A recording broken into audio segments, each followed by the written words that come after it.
All right, cue up the music and flash graphics of the VP sweepstakes.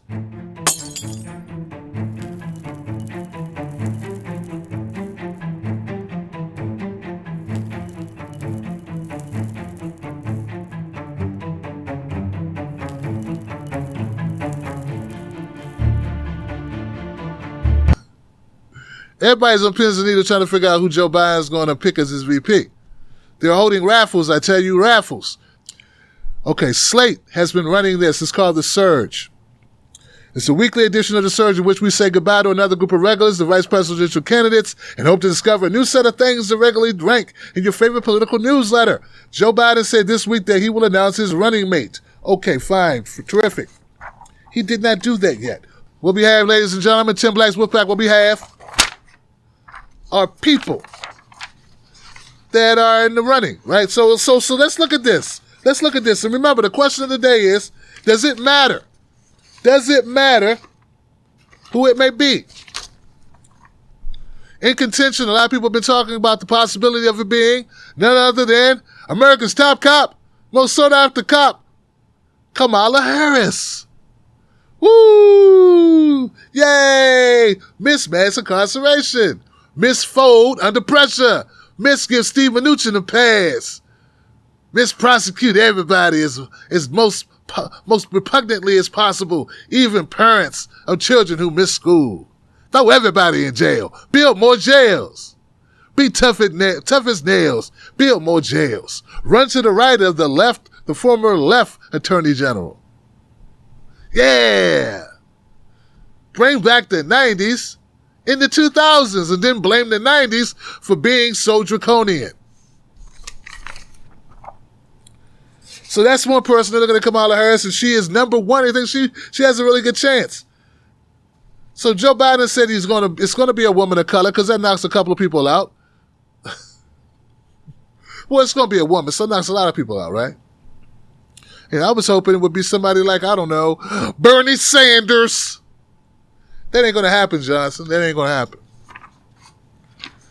Then this woman popped up. This other brown-skinned woman popped it up in it. What you talking about, Johnson? Karen Bass is a representative out of California. She happens to have the requisite amount of pigmentation. And they say, hey, maybe Karen Bass, I saw it was trending on Twitter. I'm like, let me get into this. Then when I saw people like Bakari Sellers who were retweeting it, talking about how great Karen Bass was. And evidently she had just went on the Breakfast Club where they gave her a nice softball interview. I said, wow, it's Groundhog's Day. That's the same thing they did with Kamala Harris. Wow, Karen Bass is a congressman out of California. Bakari Sellers likes her. That must mean she's horrible.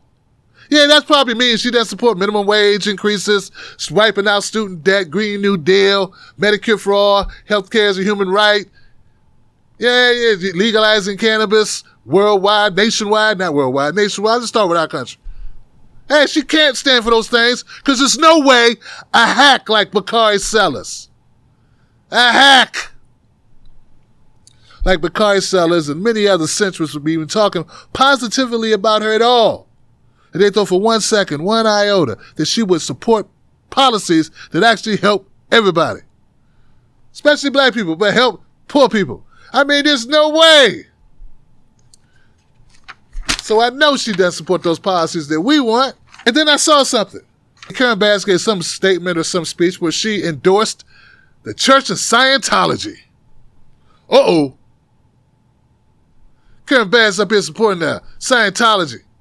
They were throwing mad shade at her about it too. They were all like jumping up out of their internet connections, throwing their smartphones against the wall and catching them before they hit the ground because they realized they don't have insurance. They were all really pissed off, man. They were like losing it. And I'm like, I don't care who she prayed to. Jehovah, Buddha, or Shambhu. Jesus, I don't care. Show me Medicare for all. Who cares what she believes in? What about the separation of church and state? You phony-ass hypocritical Democrats. What about her policies? I don't care who she worships. I don't care what book she reads. Yeah, Scientology is weird, creepy, but hey, so is Christianity. Look, I don't care what she preaches. I just care if she practices what she preaches when it comes to showing us the money and stop giving it to the corporations. But I got a feeling she wouldn't be in consideration if she was a true fighter for the people. But sadly enough, that ain't what Joe Biden want. He wants a yes woman. Coming in at 3 and 4 as exciting as burnt applesauce, Susan Rice.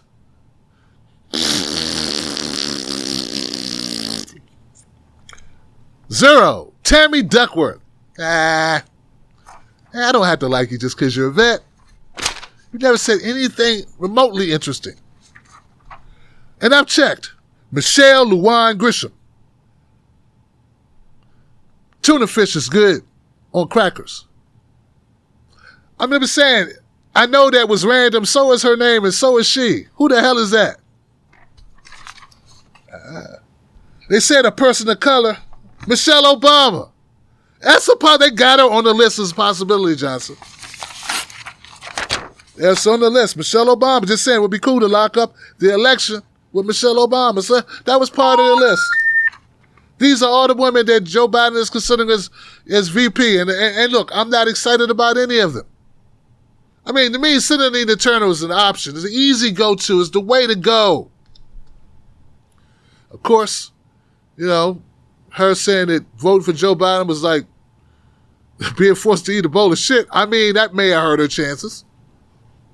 But, you know, they weren't going to be looking for her anyway. They don't want nobody with black girl magic, doing the thing, embracing her blackness for real and caring about black people, caring about the issues. Can't have that. We got to service our donors, Johnson. That's all they care about. So the list is just a bunch of people that I don't think have a shot, you know. Women of color, all of them. Got to be a woman of color. That's the stipulation. And then I noticed on this list of slate, they slid in Elizabeth Warren. Well, they did say a woman of color,